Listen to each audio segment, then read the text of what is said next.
앉은 자리에서 여행하는 주저앉아 트래블의 주저앉아 제주입니다. 이번에 가볼 곳은 섭지코지입니다. 그냥 섭지코지가 아니고 눈 오는 섭지코지입니다. 제주도에서 몇 년에 한 번 볼까 말까한 눈 쌓인 해안가 풍경이기 때문에 그렇지 않아도 절경인 섭지코지로 갔습니다. 섭지코지를 내비에 찍고 가면 주차장 쪽으로 안내를 합니다. 섭지코지 입구에서 오른쪽으로 안내를 하는데요. 하지만 이쪽보다는 왼쪽 아쿠아 플래넷의 더 왼쪽 해녀의 집 식당 쪽으로 들어가는 게 좋습니다. 이렇게 왼쪽으로 가서 여기서 또 갈라지는 길에서 또 왼쪽, 저기 앞에 해녀의 집 보이시죠? 입구에서 오른쪽으로 가면 공식 주차장이 있어요. 주차비를 2,000원 받는 곳입니다.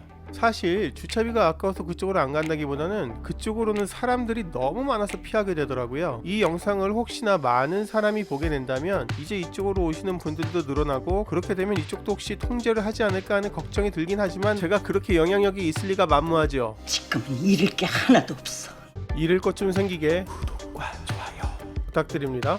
섭지코지의 코지라고 하면 뭔가 되게 일본말 같은데요. 코지는 곳의 제주도 방언입니다. 곳이 뭔지 아세요? 곳은 해안가에서 바다 쪽으로 볼록하고 튀어나온 지형을 곳이라고 합니다. 그리고 섭지는 제사가 많이 배출되는 땅이라는 뜻인데요. 제사는 제주가 있는 사람을 말합니다. 그러니까 여기는 섭지코지, 제주가 있는 사람이 많이 태어나는 볼록하게 튀어나온 땅, 뭐 이런 뜻이 되겠네요. 뭐 이렇게 복잡한 거 다 기억할 필요는 없을 것 같고 그냥 튀어나와 있는 지형이라고 생각하시면 될 것 같아요. 그리고 이쪽에서 보면 성산일출봉이 엄청 멋있게 보인다는 것, 이것도 기억해 놓으시면 좋겠습니다. 떠드는 와중에 주차장에 도착했습니다. 제가 추천하는 주차장은 동떨어진 주차장이 아니라 관람 영역 기준으로 보면 후문 정도라고 생각하시면 될 것 같습니다. 섭지코지에 질리도록 많이 와봤지만 이렇게 눈이 많이 쌓인 거는 처음 봅니다. 아니지, 눈이 온 것 자체를 처음 봅니다. 제주도의 높은 지역인 중산간 쪽은 눈이 제법 오는 편이긴 하지만 중산간 아래쪽, 특히 해안가 쪽은 어쩌다가 눈이 오더라도 바로 녹기 때문에 이렇게 쌓인 모습을 보기는 어렵습니다. 제주도의 검은 돌과 하얀색 눈이 마치 수묵화를 보는 것 같습니다. 섭지코지가 육지 사람들한테 유명해진 건 드라마 올인의 마지막 장면 때문입니다. 이 장면 하나로 섭지코지에는 올인 드라마 박물관까지 생겼었죠. 쓸데없이. 그 박물관이 현재까지도 여러가지 이유로 섭지코지의 상당한 골칫거리가 되었습니다. 자세한 건 이따가 근처에 가서 얘기하죠. 첫 번째 고개를 올라가자마자 성산일출봉을 멋지게 볼 수 있는 뷰포인트가 나옵니다. 와, 이날은 눈 때문에 길이 안 보이더라고요. 하지만 걱정하지 마세요. 여러분들이 눈 쌓인 섭지코지에 올 확률은 100만 분의 1도 안 될 테니까요. 자, 다 왔습니다. 짜잔! 성산일출봉이 어디 갔죠? 사라졌다. 아닙니다. 저기 잘 보면 성산일출봉, 다른 날 찍은 성산일출봉 영상입니다. 성산일출봉 뒤에 왼쪽으로 보이는 게 우도의 머리 부분입니다. 이렇게 보니까 우도가 거북이의 머리처럼 보이고 성산일출봉이 거북이의 등껍질처럼 보이네요. 날씨가 좋은 날은 좋은 대로, 오늘 같은 날은 오늘 같은 날대로 이곳의 뷰는 그날 다른 매력이 있습니다. 섭지코지는 제주도의 대표 관광지여서 엄청나게 많은 사람들이 방문합니다. 하지만 많은 사람들이 제가 지금 보여드린 뷰는 못 보고 돌아가시는 경우가 상당히 많습니다. 왜냐? 유료 주차장에서 지금 제가 보여드린 뷰는 거의 끝에서 끝입니다. 그리고 보통 사람들은 저기 노란색 점선까지만 옵니다. 저기에 섭지코지의 하이라이트인 선녀바위가 있기 때문인데요. 그것만 보면 나는 다 봤다 하고 돌아가시는 경우가 많기 때문에 아무래도 이 끝까지 오시는 경우는 많이 없습니다. 그러다 보니 저 노란색 점선 오른쪽으로는 사람이 많고 왼쪽으로는 사람이 적습니다. 전체 왕복 다 해봤자 3-40분 정도밖에 안 걸리기 때문에 전부 돌아보는 것을 추천드리지만 요즘 같은 때는 저기 사람 없는 쪽으로만 다니셔도 괜찮을 것 같습니다. 저기 왼쪽으로 우뚝 솟은 바위가 아까 말씀드린 그 선녀 바위입니다. 이 선녀 바위에도 여느 관광지가 그런 것처럼 전에 내려오는 전설이 하나 있습니다. 하늘에서 내려온 선녀에게 첫눈에 반한 동해용왕신의 막내 아들이 하늘로 돌아간 선녀를 주구장창 기다리다가 돌이 됐다고 해서 선녀 바위라고 한답니다. 혹은 그 막내 아들이 선자리에서 그대로 돌이 됐다고 해서 선돌 바위라고 하기도 하고요. 옛날에는 뭔가 이렇게 전국 돌아다니면서 이런 이야기만 만드는 사람이 있었나봐요. 그게 한 사람인 것 같고요. 어쩜 얘기가 다 이렇게 비슷비슷해. 자, 이제 등대 쪽으로 올라가 보겠습니다. 제가 지금 올라가고 있는 계단은 이 철제 계단인데요. 여기가 비 오거나 눈이 오면 상당히 미끄럽습니다. 오르내리실 때 조심하세요. 이 등대에 올라가면 사람들이 자연스럽게 바다 쪽을 보려고 하는데 바다 쪽도 당연히 멋지지만 내륙 쪽의 뷰가 진짜입니다. 그리고 지금 보이는 이 뷰에서 사진 찍으시면 인생샷 건지실 수 있습니다. 영상 만들면서 느끼는 건데 정말 사진 찍어 놓은 게 없네요.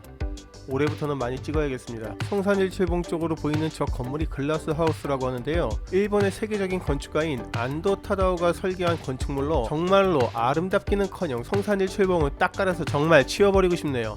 아무리 훌륭한 건축가의 건물이라고 하더라도 이렇게 장소를 못 가려서 짓는다면 없는 이만 못하지 않을까요? 안도 타다오는 자연과의 조화를 중시하는 설계 철학을 가지고 있는 건축가여서 개인적으로 그가 설계한 글라스하우스나 유미미술관 자체는 나쁘지 않은 건축물이라고 생각합니다. 하지만 문제는 이곳에 있는 건축물이 저것만이 아니라 이 휘닉스파크가 같이 있다는 건데요. 보강그룹이 이곳 대부분의 땅들을 헐값으로 사들여 섭지코지의 절반을 헤집어 리조트로 지어놓아 자연을 다 망가뜨려 놨는데 이런 보강그룹의 의뢰를 받아들여 일을 진행한다는 것 자체가 아쉬울 뿐입니다. 자연과 조화되는 건축을 중시한다는 안도 타다오, 그냥 뭐 아쉽다는 얘기입니다. 계단을 내려와서 계속 가봅니다. 섭지코지에 대해서 자꾸 나쁜 얘기만 하게 됐는데 저는 섭지코지 가는 걸 정말 좋아합니다. 평상시에는 사람이 많은 게 흠이긴 하지만 섭지코지의 절경은 진짜거든요. 저기 앞에 봉수대가 보입니다. 조선시대에 외구의 침입을 알리던 봉수대인데요. 이 봉수대는 보존이 잘 돼 있어서 예전 원형을 그대로 갖추고 있습니다. 아이들하고 함께 오셨다면 봉수대의 내용을 보시면서 역사 교육 살짝 해보시는 것도 괜찮을 것 같습니다. 걷는 것만으로도 기분이 좋아지는 섭지코지 풍경입니다. 그런데 이렇게 기분 좋게 걸어가다가 보면 또 눈에 거슬리는 건물이 하나 보이게 됩니다. 그게 뭐냐면 저거 하얀 거 저거 달콤하우스인가 뭔가 하는 저건데요. 진짜 미쳤나봐요. 저기 앞에서도 얘기했던 그 올인하우스 있죠. 올인하우스를 리모델링해서 만든 거예요. 올인하우스도 뭐 썩 좋았던 건 아니지만 그래도 그 올인이라는 드라마가 가지는 제주도에서의 상징성이 있긴 하거든요. 89년에 해외여행이 자유화되면서 제주도의 관광객이 급속히 줄었다가 2003년 올인이 방영된 직후부터 관광객들이 꾸준히 늘어서 지금처럼 많은 사람들이 찾는 그런 관광지가 됐거든요. 아우 저거 봐야죠. 나 진짜 저게 적골이 된 건 그 당시 어처구니 없는 행정과 개인들의 욕심과 불법, 무능 뭐 이런 것들이 합쳐져서 지금은 아예 이용도 하지 않는 그런 폐가가 됐어요. 그런데 법적 분쟁 때문에 건축물을 어떻게 하지도 못해. 개발 한번 잘못하면 이꼴 나는 겁니다. 그러니까 그게 누구냐고 이 새끼야. 저는 아닙니다. 궁금하신 분들은 올인하우스 검색해보세요. 관련 뉴스들이 많이 나옵니다. 자, 여기를 지나서 좀 더 내려가면 또 다른 뷰포인트가 나오는데요. 자, 여기입니다. 저놈의 달콤하우스가 좀 거슬리긴 하는데 그것만 잘 피하면 멋진 사진 찍으실 수 있습니다. 오늘 섭지코지를 둘러보면서 이상하게 나쁜 얘기만 많이 하게 된 것 같아요. 너무 멋있는 풍경을 가지고 있다 보니 욕심 많은 사람들이 황금알을 낳는 거위의 배를 가른 거죠. 다행히 다 가르지는 못해서 거위가 죽지는 않았으니 앞으로 잘 치료하면서 많은 사람들이 이 섭지코지를 누렸으면 좋겠습니다. 그리고 구독과 좋아요 해주시면 좀 더 많이 다닐 수 있을 것 같습니다.